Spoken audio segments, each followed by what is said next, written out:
안녕하십니까. 소통하는 교회 구독자 여러분 반갑습니다. 자, 오늘은 여러분들과 함께 술에 대한 이야기를 조금 나눠보려고 합니다. 여러분은 술에 대해서 어떻게 정리를 하고 계십니까? 이 영상을 들으시는 여러분들 중에서도 술을 자유롭게 마시는 분도 있을 것이고요. 또 어떤 분은 아직까지 나는 술 먹는 것은 반대야 라고 생각하시는 분도 있을 것입니다. 제가 오늘 술에 대해서 이야기를 할 텐데요. 술을 권장하는 것도 아니고 술을 먹지 말라고 하는 것도 아닙니다. 제, 제가 드리는 말씀을 전체적으로 이해했으면 좋겠다는 바람을 가지고 있습니다. 제가 유튜브 영상을 준비하면서 다른 분들은 어떻게 술에 대해서 설명을 해주고 있는지 한번 궁금해서 제가 살펴봤습니다. 여러 조회수가 많고 구독자가 많은 분들의 그 유튜브 영상을 살펴봤는데요. 좀 더 대부분의 분들은 좀 비슷한 내용을 가지고 설명을 하고 있더라고요. 수려한 부분들이 선과 악의 문제는 아니다. 그 죄다 아니다 이런 문제는 아니다라고 설명을 대부분 합니다. 그래서 술을 마신다고 죄를 짓는 것이고 안 마신다고 해서 경건하게 사는 것은 아니다. 그런 차원이 아니다.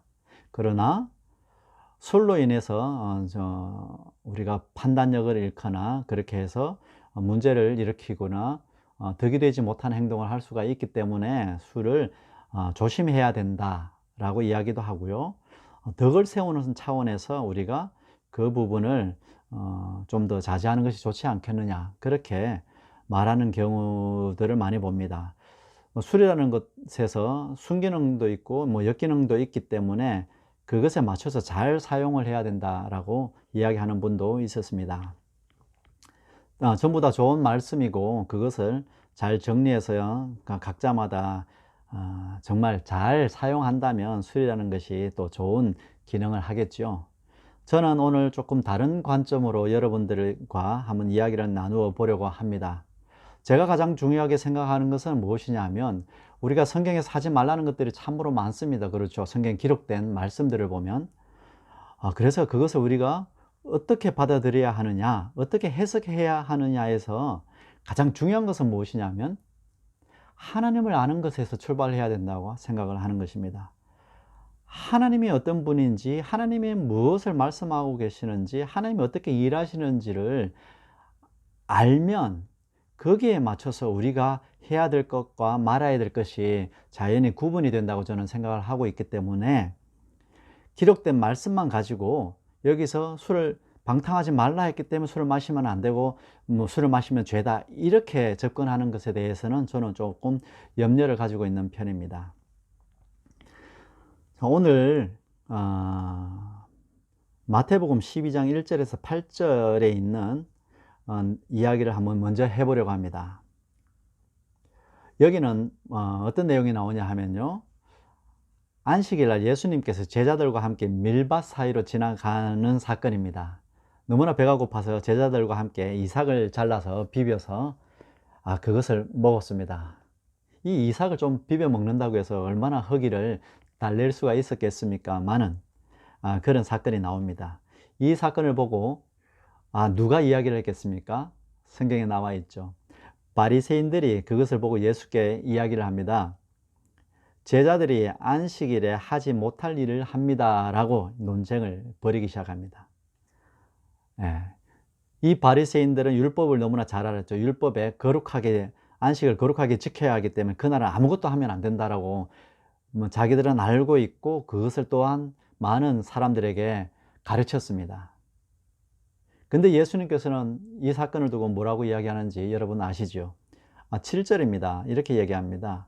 나는 자비를 원하고 제사를 원하지 아니하노라 하신 뜻을 너희가 알았더라면 무죄한 자를 정죄하지 아니하였으리라. 이렇게 이야기합니다. 바리새인들에게요. 이 말은 무슨 말입니까? 너희가 하나님께서 자비를 원하고 제사를 원하지 아니하시는 분인 줄 너희가 알았다면 이 미리사 이것을 까먹는 것을 가지고 네가 율법을 어겼다, 네가 죄를 지었다라고 그렇게 말하지는 않았을 거라는 이야기입니다. 즉 바리새인들이 너희들은 지금 하나님을 모른다. 하나님이 안식일에 대해서 지키라고 이야기했던 그 하나님의 속뜻을 모르기 때문에 너희가 그런 소리를 한다라고 이야기하는 겁니다. 너희가 하나님을 온전히 알았더라면 그렇게 말하지 않았을 것이다 라고 이야기하고 있습니다. 하나님을 알면 우리가 죄를 범하지 않는다는 것입니다. 하나님을 알면 범할 수가 없습니다. 거기에 맞춰서 살아가게 된다는 것입니다. 자, 그러면 이제 여기서 한 가지 우리가 발견한 것이 있죠. 뭐냐면 하나님을 알아야 된다는 것이죠. 그러니까 하나님이 어떤 분인지, 하나님이 어떻게 일하시는지를 아는 것이 중요하다는 것을 이제 여기서 뽑아냈습니다. 하나님 뜻을 아는 게 중요하다고 했습니다. 자, 그러면 제가 지금까지 경험하고 제가 강조하고 있는 것은 하나님이 일하는 방법입니다.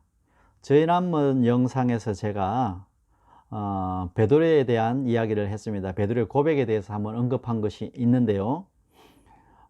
예수님께서 제자들을 불러 모으시고 제자들에게 질문한 그 사건입니다. 너희는 나를 누구라 하느냐라고 질문했을 때 베드로가 이야기했습니다. 주는 그리스도시요 살아계신 하나님의 아들입니다 라고 엄청난 고백을 했잖아요. 칭찬도 받았고. 이때 예수님께서 하셨던 말씀이 있죠? 여러분들 기억하십니까? 네. 네가 고백한 그 고백은 네가 한 것이 아니다. 그것을 알게 한 이는 하늘에 계신 너희 아버지다. 아버지께서 너에게 알게 해주셨기 때문에 네가 그 고백을 할 수 있었다라고 이야기를 했습니다. 그렇죠? 네, 그렇게 되어 있습니다. 여기에서 우리가 알 수 있는 것은 하나님께서는 우리에게 하나님의 메시지를 우리에게 전하신다는 겁니다. 하나님께서 말씀하시고 싶은 것을 우리 하나님을 믿는 백성, 하나님을 믿는 사람, 하나님의 뜻을 이 땅에 실현하고 싶은 사람들에게 전달해 주신다는 겁니다.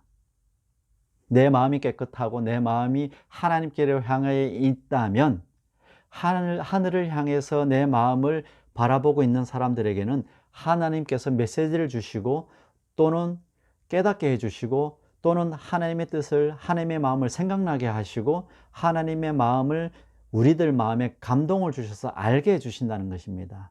그렇게 하나님께서는 일하시는 일들이 굉장히 많다는 겁니다.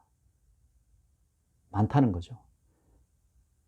그래서 우리는 항상 하나님께서 나에게 무엇이라 말씀하시는지 이것을 알기 위해서 늘 깨어 있어야 하는 것이고 늘 준비되어 있어야 한다는 것입니다.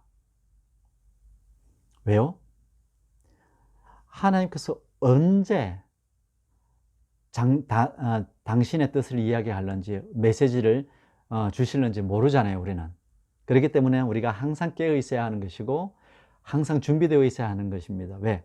아버지께서 딱 누구야? 라고 불렀을 때 대답해야 되잖아요. 대답해야지 그분께서 말씀하시잖아요. 내가 졸고 있으면은, 내가 자고 있으면은 불러도 잘 못 듣잖아요. 그러니까 항상 우리는 깨어 있어야 하는 것입니다.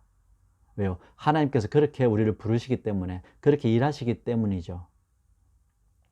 자, 그러면 이제 술을 어떻게 해야 하는 것이냐, 술에 대해서 우리는 어떻게 대해야 하는 것이냐라고 한번 넘어가 볼까요?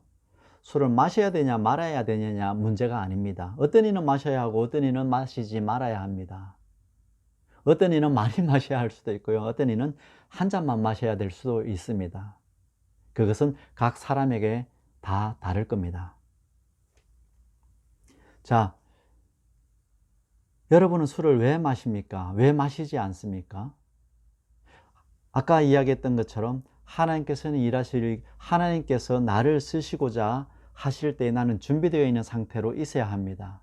여러분들 모두 하나님께서 쓰시는 도구가 되고 싶죠? 그럴 겁니다. 아마 그렇게 마음으로 소원하시고 바라고 계실 겁니다. 그러면 그 도구가 되기 위해서는 늘 준비되어 있어야 하는데, 자, 이제 술이라는 문제에 국한해서 한번 봅시다. 술을 마시면 준비가 잘 됩니까? 만약에 술을 한 잔 마셨을 때 내가 정신이 말짱해지고 내가 더 마음이 좀 릴렉스해서 준비되어 있어서 더 민감하게 내가 준비할 수 있다. 준비가 될 수 있다. 그러면 술을 마실 수도 있는 것이죠. 저는 그렇게 생각을 합니다. 하나님의 뜻을 받을 수 있는 좋은 그릇, 그런 준비된 자세가 될 수 있다면 술 먹는 것이, 그렇다면 마시는 것이 오히려 유익합니다. 그러나 술을 마시는 순간부터 내가 풀어지고 내가 판단력이 약간씩 나도 모르는 사이 약간씩 흐려지고, 그렇게 해서 점점 내가 나태해지는 자세, 내가 무분별한 상태로 가는 사람이라면 술을 마시지 않는 것이 더 유익하겠죠. 어떤 이는 굉장히 평소에도 불안증이 높아요. 그래서 늘 긴장하고 그러다 보니까 이 불안함 때문에 오히려 긴장 상태 때문에 제대로 된 판단을 하기 힘든 어떤 상태에 있는 사람들이라면 술을 한 잔 마셔야죠.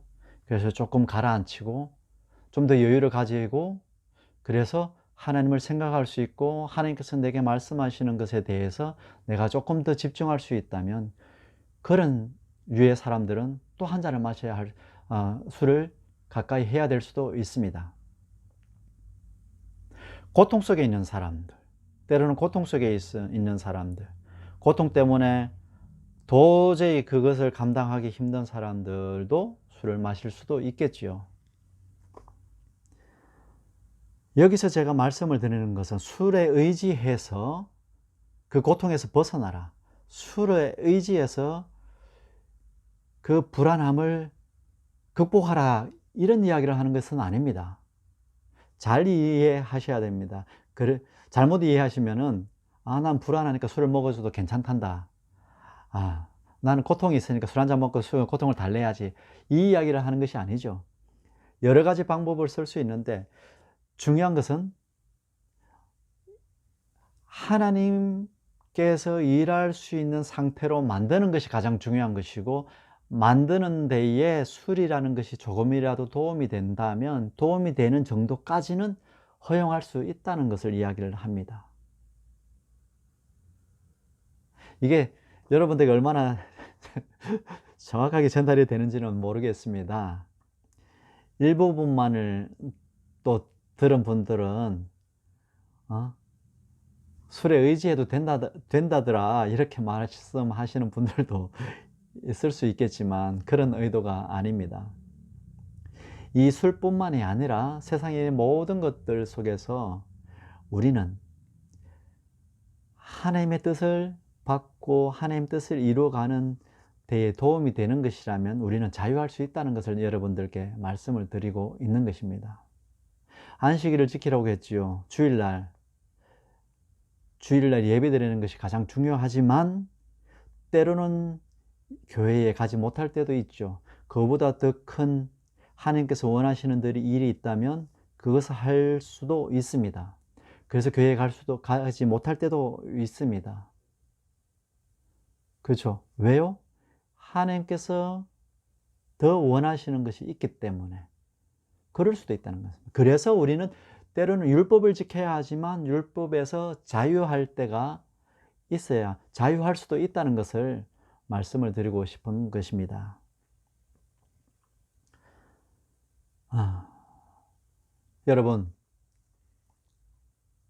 여러분께서도 고민해 보시라는 겁니다. 술을 먹어야 되냐 말아야 되냐, 먹어도 된다더라, 먹지 말아야 된다더라, 이렇게 결론 내리지 마시고 여러분도 이 술 문제에 대해서 나는 어떻게 해야 될 것이냐 한번 고민하고 나름대로 자신의 한번 방법, 하늘나라에 하나님 나라에 유익이 되는 것이 무엇일까를 고민해 보시고, 그리고 나서 자기만의 신앙의 기준을 만들어 가는 것이 좋지 않겠느냐 라고 여러분들께 제안을 드리는 겁니다. 저의 솔직한 마음이 여러분들께 전달되었으면 좋겠습니다. 감사합니다. 소통하는 교회였습니다.